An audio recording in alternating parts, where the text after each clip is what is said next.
नमस्कार साथियों, मैं अनीता श्रीवास्तव आपका हार्दिक अभिनंदन करती हूँ। श्रीमद् वाल्मीकि रामायण में आज का प्रसंग है सीता के रसातल प्रवेश के पश्चात श्री राम की जीवनचर्या, राम राज्य की स्थिति तथा माताओं के परलोक गमन आदि का वर्णन। रात बीतने पर जब सवेरा हुआ तब श्री रामचंद्र जी ने बड़े बड़े मुनियों को बुलाकर अपने दोनों पुत्रों से कहा, अब तुम निशंक होकर शेष रामायण का गान आरंभ करो। महात्मा महर्षियों के यथास्थान बैठ जाने पर कुश और लव ने भगवान के भविष्य जीवन से संबंध रखने वाले उत्तर कांड का, जो उस महाकाव्य का एक अंश था, गान आरंभ किया। इधर अपनी सत्य रूप संपत्ति के बल से सीता जी के रसातल में प्रवेश कर जाने पर उस यज्ञ के अंत में भगवान श्री राम का मन बहुत दुखी हुआ। विदेह कुमारी को न देखने से उन्हें यह सारा संसार सूना जान पड़ने लगा। शोक से व्यथित होने के कारण उनके मन को शांति नहीं मिली। तदंतर श्री रघुनाथ जी ने सब राजाओं को, रीछों, वानरों और राक्षसों को, जन समुदाय को तथा मुख्य मुख्य ब्राह्मणों को भी धन देकर विदा किया।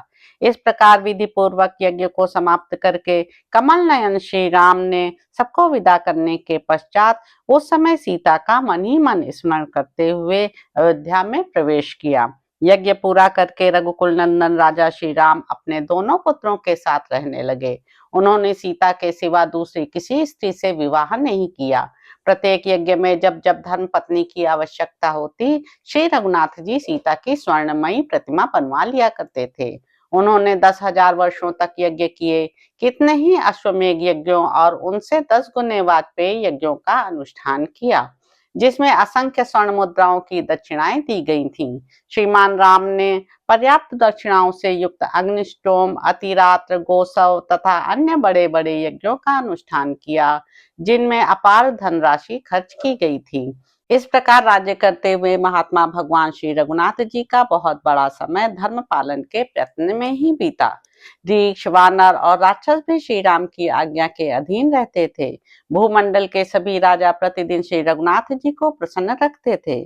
श्री राम के राज्य में मेघ समय पर वर्षा करते थे, सदा सुकाल ही रहता था, कभी अकाल नहीं पड़ता था। संपूर्ण दिशाएं प्रसन्न दिखाई देती थीं तथा नगर और जनपद हृष्ट पुष्ट मनुष्यों से भरे रहते थे। श्री राम के राज्य शासन करते समय किसी की अकाल मृत्यु नहीं होती थी, प्राणियों को कोई रोग नहीं सताता था और संसार में कोई उपद्रव खड़ा नहीं होता था। इसके बाद दीर्घ काल व्यतीत होने पर पुत्र पौत्रों से घिरी हुई परम यशस्विनी श्री राम माता कौशल्या काल धर्म को प्राप्त हुई। सुमित्रा और यशस्विनी कैकेयी ने भी उन्हीं के पथ का अनुसरण किया। ये सभी रानियां जीवन काल में नाना प्रकार के धर्म का अनुष्ठान करके अंत में साकेत धाम को प्राप्त हुई और बड़ी प्रसन्नता के साथ वहां राजा दशरथ से मिली। उन महाभागा रानियों को सब धर्मों का पूरा पूरा फल प्राप्त हुआ। श्री रघुनाथ जी समय समय पर अपनी सभी माताओं के निमित्त बिना किसी भेदभाव के तपस्वी ब्राह्मणों को बड़े बड़े दान दिया करते थे। धर्मात्मा श्री राम श्राद्ध में उपयोगी उत्तमोत्तम वस्तुएं ब्राह्मणों को देते तथा पितरों और देवताओं को संतुष्ट करने के लिए बड़े बड़े दुस्तर यज्ञों का अनुष्ठान करते थे।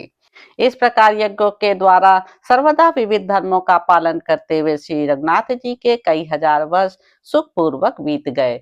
तो इस प्रकार साथियों, उत्तर कांड में निहित 99वां सर्ग यहाँ पर समाप्त होता है। इसके अगले अंक में आप जानेंगे कि केकय देश से ब्रह्मर्षि गार्ग्य का भेंट लेकर आना और उनके संदेश के अनुसार श्री राम की आज्ञा से कुमारों सहित भरत का गंधर्व देश पर आक्रमण करने के लिए प्रस्थान। तो अब आपसे अगले अंक में मुलाकात होगी। मेरे YouTube चैनल संवाद विद अनीता को लाइक करें, शेयर करें, सब्सक्राइब करें। धन्यवाद साथियों।